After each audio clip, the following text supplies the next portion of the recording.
I come from a very poor background, and we had no money for food at times, quite literally, and it was rough. So I wanted to make sure money wasn't an issue for my future family. So I figured out how to make money, and I figured when I was 23, I figured I'd make $1 million in a year. I went from 38,000 to $1 million. And you don't do that by some new strategy. It's a psychological shift as well as a strategy shift. Right. But then I made the same amount of money for 7 straight years, even though I built a dozen more companies. I have more people than ever. But it was like unconsciously, what do you want more than $1 million? What are you, you greedy? I finally decided, listen, if I can make 38,000, $1 million, it's not about money. It's like growth. So I went, I want to make $3 million, but I want to make more while I sleep. But then I really began to realize it doesn't matter how much money you make.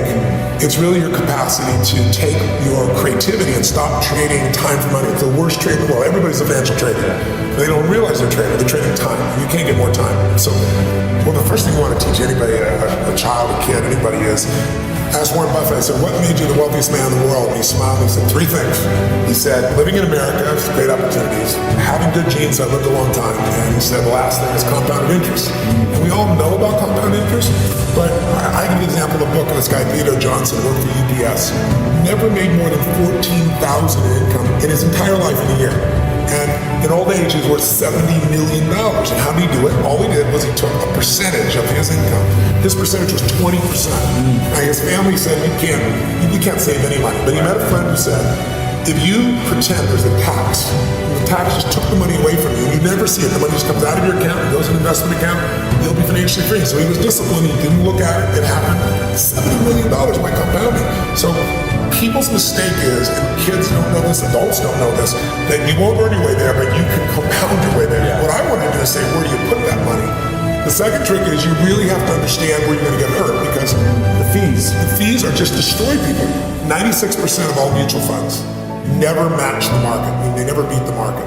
Look, the statistics, Warren Buffett taught me this. He said, Ray Dalio told me this. David Swenson, who took Yale from $1 billion to $24 billion in 2 decades. These are people telling me this. Right. Nobody beats the market except a couple of unicorns that nobody has access to. And I said, I didn't say you're not one of them. But I said, here's the truth. 96% of mutual funds don't match the market. That means 4% succeed. Now, what are your chances of picking the right mutual fund? People don't know what they're doing. They put their money in a 401k. They pick a mutual fund not knowing what it is. If you try to get a mutual fund, you got a 4% chance of winning. So what I show people is not only do you not get the result, thinking logically, if I hire someone else to do it, they'll do better than me. But in addition, you pay around 2,000% more than it's worth. Meaning you get the same exact product, the same stocks. If you own the index, right? You own a piece of all America's best companies, say the Vanguard 500 index, 500 top companies. That costs 0.17%. Like less than 0.2% versus the average mutual fund is 3.17. So compound over time. And it's highway robbery. Where in the world would you pay $2,000% more for the same exact product? You can only do it because the financial industry makes things so opaque, so convoluted, and people feel overwhelmed. Hard to understand. Very understand. That's why I try to come here and go, look, time to become the chess player, not the chess piece. Let me teach you so you understand what's going on. It's not that complex. They use all these big words, but when you know what's going on, you don't get screwed, and more importantly, you take advantage of the system instead of letting the system take advantage of you. I have always looked for people that were playing the game at a different level than I am and or knew the road ahead. I always tell people, anticipation is power.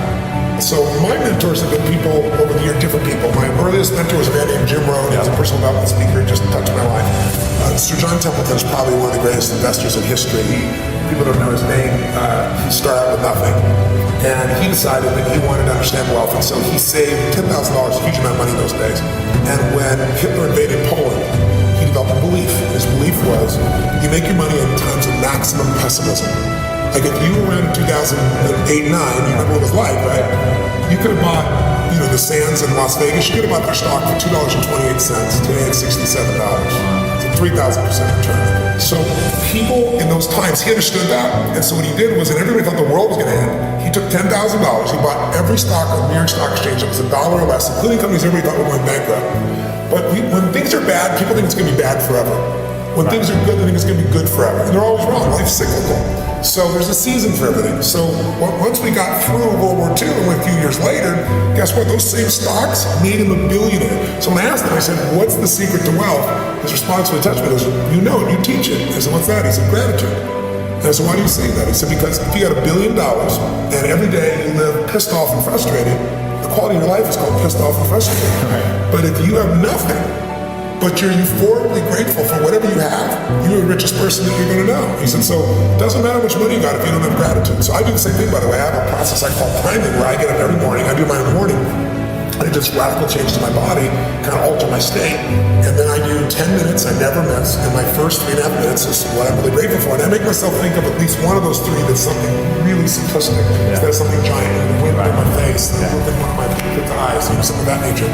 And then I do 3 minutes of strength and healing, and I do 3 minutes of what I'm going to create my world. And I do that for a minimum of 10 minutes every day, because I believe you have to condition. You don't just hope that stuff shows up. And I start reading and feeding my mind, and then I develop this little system. And the system's really simple. And I tell people now, as I say, number one, every single day, you got to feed and strengthen your mind.